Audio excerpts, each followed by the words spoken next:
Los medios occidentales mienten, tergiversan y manipulan, o en el mejor de los casos ocultan la información más relevante. Así que aquí estamos nosotros, un día más, con esta nueva entrega de Desmintiendo la propaganda occidental. Hoy nos toca un capítulo bastante complicado en muchos sentidos y fijaos si va a terminar siendo complicado o no, que a mí muy probablemente me toque defender a unos cuantos soldados ucranianos.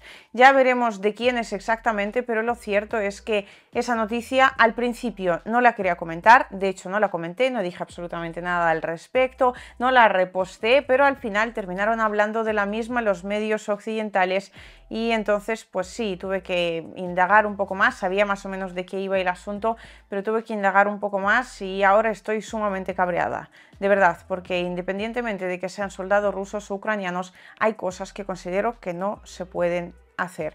Y dicho esto, vamos con la primera noticia. Ahora sí que sí, podemos confirmar de forma absolutamente definitiva que Yevgeny Prigozhin falleció en aquel accidente de avión en la región rusa de Tver.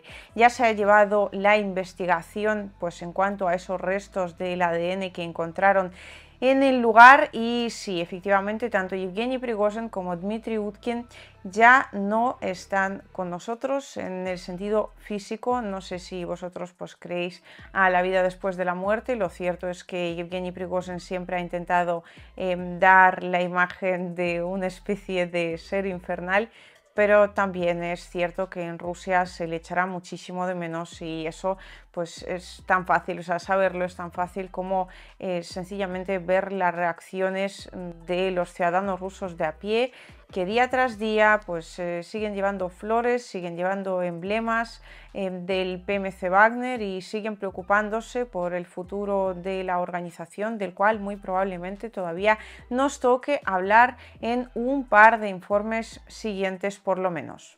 Por otra parte, Ucrania tampoco tiene una fácil situación. Ayer mismo estábamos hablando del hecho de que le estaban intentando hacer caso a la inteligencia occidental o muy particularmente a la inteligencia de Estados Unidos, que dijo, bueno, pues ya que no habéis conseguido prácticamente ningún avance sobre el terreno, lo que tenéis que hacer es juntar todas las fuerzas que tenéis y tratar de romper ese frente ruso directamente en Zaporozhye.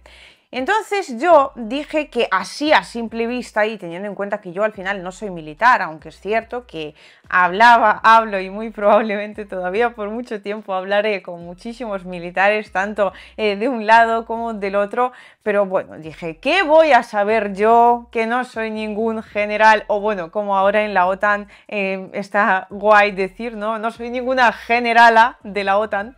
Pues efectivamente, lo que estábamos hablando en el informe anterior parece que poco a poco está terminando de convertirse en realidad. Y es que claro, como Rusia está atacando en el frente de Kupiansk, decía yo, hombre, si todas las fuerzas ucranianas o la gran mayoría de las mismas se destinan sobre todo a Zaporozhye, y eso teniendo en cuenta que Vladimir Zelensky por alguna razón sigue totalmente obcecado con Artyomovsk, así que prioriza incluso la ciudad de Artyomovsk, que en su momento tomó el PMC Wagner. O sea, fijaos, se hace tiempo de aquella época y además la importancia estratégica de Artyomovsk para Ucrania a día de hoy pues es prácticamente nula. Bueno, podemos hablar de la importancia mediática de la toma de dicha ciudad, pero más allá de eso es que de verdad que no tiene absolutamente ninguna. Y esto lo dicen en Rusia, lo dicen en la OTAN. De hecho, precisamente en ese sentido, desde la OTAN decían, vamos a ver, quitamos los refuerzos de Artyomovsk,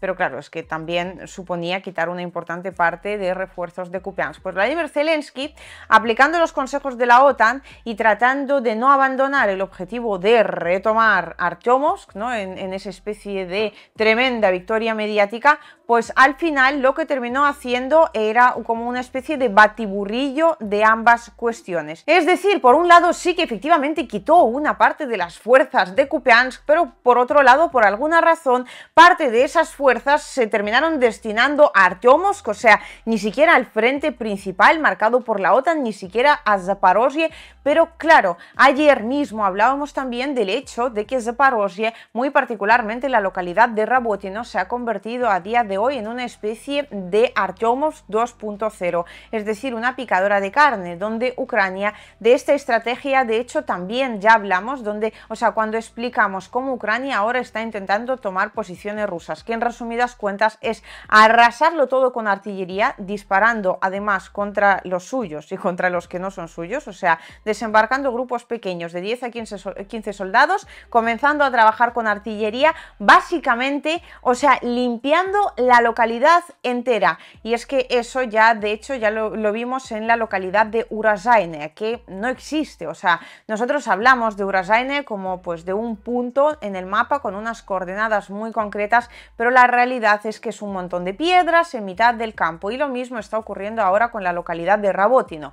De modo que cuando Rusia se retira, no es porque Ucrania heroicamente haya tomado en batalla justa pues un territorio, no, es simplemente porque ya no tiene sentido intentar cavar nuevas trincheras donde solo hay piedras y tierra. Y claro, eso además siempre tiene los dos lados de la medalla, ¿no? Toda medalla siempre tiene esa especie de doble sentido, y es que por un lado sí, los militares rusos se retiran, pero por otro lado, cuando los militares ucranianos, por muy DLT que sean, o sea, te da igual que sea el grupo táctico Marún que los recién movilizados de hace 2 días. Claro, ellos tienen que establecerse en esas posiciones que no les dejan ni la más mínima posibilidad de cavar una pequeñísima, aunque fuese trinchera. Entonces las tornas cambian, empieza a atacar la artillería rusa, pero claro, antes, cuando atacaba la artillería ucraniana, las tropas rusas sí tenían una cierta cantidad de trincheras, y cuando las trincheras al final se convirtieron en la nada más absoluta, pues se terminaron retirando de la localidad en cuestión,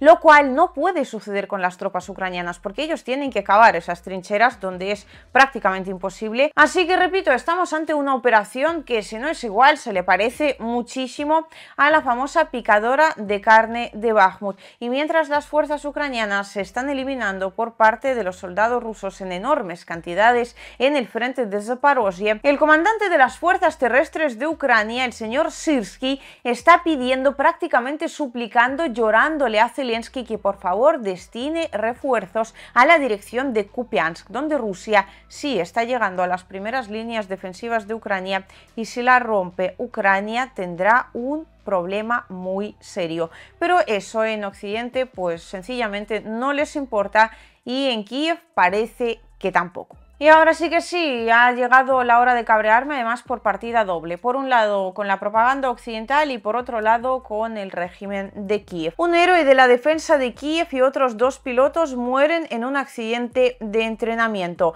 Si os leéis la noticia es una cosa absolutamente infame. O sea, son literalmente 3 párrafos en los cuales los medios occidentales yo creo que ya han llegado al extremo de tratar a la población como, yo es que no sé ni cómo definirlo, como una sustancias sin ningún tipo, sin ningún atisbo de cerebro, porque literal no dicen absolutamente nada sobre en qué consistió el accidente, nada. No ha pasado nada, ha habido un accidente, han escrito unas cuantas líneas, han dicho que se trataba de un tremendo héroe de Ucrania y básicamente el asunto lo han chapado. Hombre, eso por muy propagandista que seas no se hace. Además, en este sentido precisamente me viene el cabreo. Veréis. Yo he pasado muchísimo tiempo tratando con militares y paso muchísimo tiempo tratando con militares. Lo primero que se aprende cuando se trata con militares de verdad es que al enemigo se le respeta. Y si estoy completamente de acuerdo con el hecho de que al enemigo, por supuesto, que hay que respetarle, imaginaos cómo creo, hasta qué punto creo que hay que respetar a los soldados propios, y teniendo en cuenta que la propaganda occidental lo que publica es lo que le pasa a la propaganda ucraniana, que a su vez, pues básicamente recibe mandamientos directamente desde Kiev, no entiendo cómo el gobierno de Kiev ha podido traicionar de esta forma a sus propios soldados. O sea, al día inventan decenas, cientos de noticias. Se podían haber inventado literalmente cualquier cosa. No digo que estuviera bien ni que estuviera mal, pero es que además la versión que inicialmente se publicó en los canales de Telegram ucranianos, O sea, fue de todo menos normal. Estamos hablando de dos pilotos que han estado luchando por su país, uno de los cuales es ese heroico piloto que ha estado defendiendo Kiev en los primeros momentos de la operación militar especial de Rusia. Bueno, en fin, es algo así como una leyenda para Ucrania. Pues lo que publicaron prácticamente de inmediato al suceder el accidente fue que los dos pilotos colisionaron en el aire. O sea, estamos hablando de dos aviones MiG-29. Estamos hablando de dos pilotos experienciados y de repente estaban haciendo pues no sé qué vuelos de prueba, chocaron en el aire y claro, murieron prácticamente en el acto. Lo digo y os juro que se me estremece el cuerpo entero, que si bien esto pues podía tratarse de una casualidad, no sé, analizando un mínimo la situación, muchas veces he dicho desde aquí que los soldados ucranianos no son tan tontos y vamos, es que no son ningunos inútiles. Otra cosa es que están básicamente llamados, están obligados a luchar en unas circunstancias que no les benefician para nada, sino más bien todo lo contrario. Pero además estamos hablando de pilotos experienciados, o sea, es que son hechos que generalmente no pasan. Y fue entonces cuando me encontré con esta publicación de un canal ruso bastante famoso, bueno, un canal de un hacker, ¿no?, que de alguna forma intenta ayudar a Rusia. Y claro, pues obviamente digamos que pude hacer las cuentas. Habla Joker DNR, o sea, Joker República Popular de Donetsk. Aquellos que piensan, obviamente lo escribió en ruso, os lo traduje y así os lo pongo. Aquellos que piensan que dos aviones militares ucranianos se estrellaron ayer en el cielo despejado, dejen la María, no sean Zelensky. No importa cuán confundidos estén los niños del SBU, el Servicio Nacional de Seguridad de Ucrania, están considerando la versión correcta con un dispositivo explosivo. ¿Y cuál fue el motivo? Dinero o celos profesionales, que lo declaren los payasos oficiales ucranianos. Simplemente no arrastres a los servicios especiales rusos, o bueno, no sospeches sobre los servicios especiales rusos. No son así, son amables. Ja, ja, ja, ja. Bueno, pues efectivamente, luego, hablándolo con otras fuentes también, la versión más probable, y es que, repito, hemos llegado hasta límites completamente insospechados. El informar, pues algunas veces también tiene esta parte de defender incluso a los soldados ucranianos, que yo misma pienso que están actuando como absolutos vasallos de Occidente. Pero bueno, al César lo que es del César. Esos pilotos muy probablemente no colisionaran en el aire así como así, sino que pues básicamente fueron víctimas de pues una especie de operación, a saber si de la inteligencia rusa, a saber si de sus propios compañeros. Bueno, no tengo ni idea de los detalles pormenorizados de la operación en sí, pero yo creo que incluso decir que fue un atentado para Ucrania hubiera sido muchísimo más beneficioso que simplemente intentar vender que fue un error en el entrenamiento. Pero sobre todo lo que me fastidia es que, claro, ese error en el entrenamiento, digamos que pone una mancha muy fea sobre el nombre de aquellos que lucharon por lo que creyeron justo, por muy equivocados que yo pueda creer que estuviesen, pero ellos tenían sus ideales y los estaban defendiendo. Algunos se consideraban prácticamente leyendas para el país y ahora el país se ha quedado ¿con qué? O sea, con que una leyenda de repente se subió al avión, le dio la vuelta al volante para el lado incorrecto. O sea, ¿en serio hacía falta hacer eso? Y digo más, o sea, teniendo en cuenta la cantidad de noticias, repito, que inventa a diario el gobierno de Kiev, podían haber hecho, aunque fuese el amago de dejar bien a sus propios combatientes. Yo es que de verdad no sé si a Zelensky ya solo le importa Estados Unidos, hasta el punto de que ni siquiera se da cuenta de que este tipo de actos al final terminan perjudicando a la causa ucraniana. O sea, para Rusia mejor, pero luego también está lo que viene siendo el factor humano. Y hablando del factor humano, no sé, yo cuando leí la noticia, repito, yo no la quería comentar inicialmente.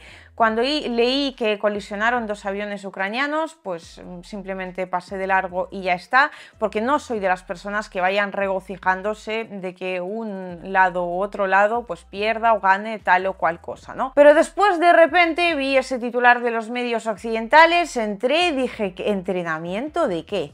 Y claro, pues al final ya veis en qué ha consistido el entrenamiento en cuestión. Supongo que el régimen de Kiev ha preferido cubrirse las espaldas. Es decir, antes de reconocer que Rusia ha podido llevar a cabo una operación de esas características en el territorio de Ucrania, o sea, la inteligencia rusa, ¿no?, que tiene quizás algún tipo de topo, no sé si lo ha hecho Rusia o no, pero claro, habría sospechas en el caso de que reconocieran que efectivamente se trató de explosivos, y antes de reconocer eso han preferido echar tierra, por decirlo de una forma muy suave, sobre el buen nombre de sus propios pilotos. Y en este sentido habría que recordar que en cuanto a lo ocurrido con Yevgeny Prigozhin en Rusia, de hecho se hizo todo lo contrario, o sea, se están investigando los hechos, pero en ningún momento Rusia pues ha comenzado como a tirar balones fuera, y una de las hipótesis más factibles son precisamente explosivos, lo cual yo creo que es de agradecer, sobre todo teniendo en cuenta que los medios occidentales no paran de hablarnos de la vil propaganda rusa, que todo lo miente y todo lo tergiversa.